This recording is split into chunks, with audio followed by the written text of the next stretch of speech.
España tiene terreno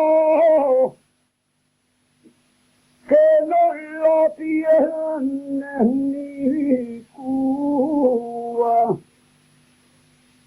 España produce uva, trigo, cebada y centeno.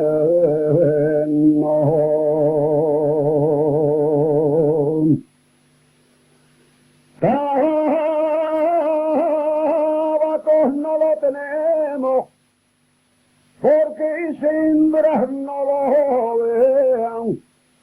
Tenemos cabras y ovejas y minas de plata y oro, y el español no se crea que España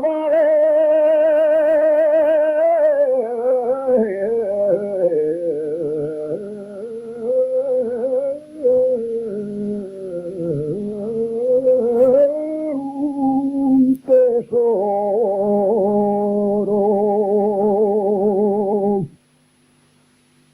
Contigo la partiría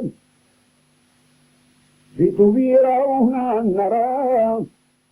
Contigo la partiría, y así como no la tengo, esa la